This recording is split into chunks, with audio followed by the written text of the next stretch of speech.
Hello बच्चों, good evening. तो आज के वीडियो सेशंस में जैसे मैंने पहले कहा था कि हम आपको नेक्स्ट वीडियो में पोएट्री से रिलेटेड बताएंगे। जैसे कि आज का जितने भी वीडियो हैं वो सभी मतलब 10th क्लास में बच्चे कंफ्यूज होते हैं या उनको डाउट होगा जिन बच्चों को, तो उनका डाउट कंफर्म हो जाएगा कि हमें किस लेवल से यानी किस इंग्लिश में किस पार्ट से कितना पढ़ना और कितने नंबर्स में कितना पूछा जाता है, तो उस बारे में बात करें।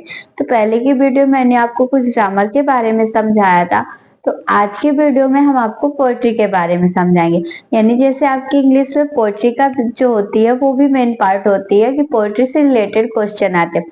सबसे पहले तो बच्चों पोएट्री से रिलेटेड एक पोयम पूछी जाती है, ठीक है। तो जो पोयम होती है हमें ये ध्यान देना होता है कि इसमें देखो जैसे 4 लाइन की पैसेज है यानी कि पोयम है, एक स्टेंजा लिखा हुआ है। अब हमें ये ध्यान देना है कि जो पोयम इसमें ना आई हो उस पोयम को हमें लर्न करके जाना है और लिखना है, ठीक है। तो हमें सबसे पहले क्या करना है, पोयम प्रिपेयर करनी है, यानी 2 पोयम प्रिपेयर करेंगे, जिससे क्या होगा बच्चों कि एक पोयम तो हमारे मान लीजिए यदि हम पढ़कर गए आ गई या नहीं भी आई तो इस चीज पे हमें मेन फोकस करना है। दूसरी हमें पोयम लर्न करनी है, यानी पोयम आपके एग्जाम में पोएट्री से जरूर पूछी जाती है।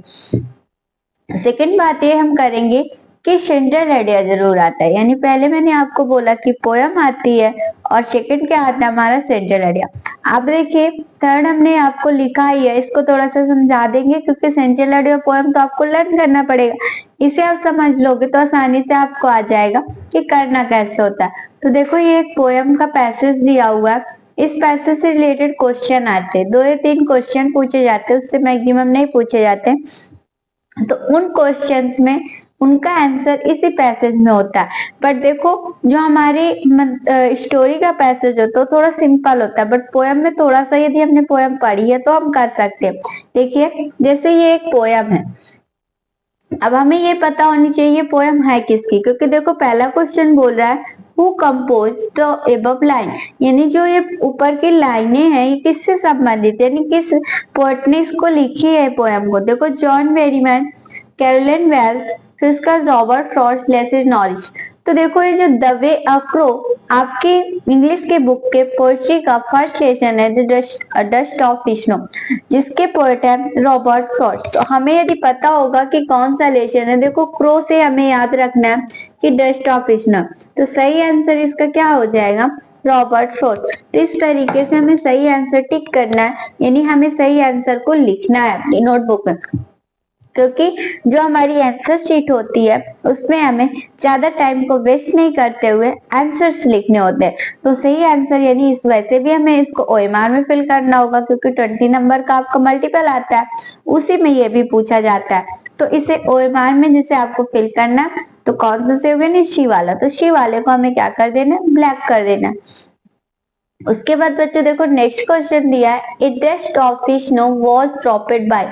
ए डस्ट ऑफ स्नो मतलब होता है बर्फ के बूंदों की जो बौछार थी, ड्रॉपेड गिराई गई बाय द्वारा, इन्हें किसके द्वारा बर्फ की बूंदों की बौछार की गई थी। तो आपने जब पोयम पढ़ी होगी तो आपको याद होगा कि जो हमारे कवि थे इन जो रॉबर्ट फ्रॉस्ट थे बहुत ही सैड मूड में खड़े हुए थे कि यहाँ पे एक हेमलॉक ट्री के नीचे।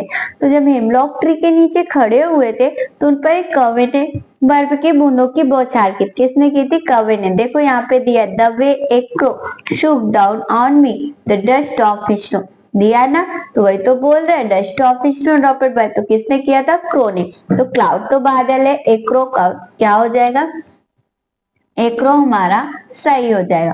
उसके बाद देखो बच्चों दिया हुआ है नेक्स्ट द वे मीन्स, यानी जो द वे आया है इसका मीन्स क्या है, इसका मतलब क्या है।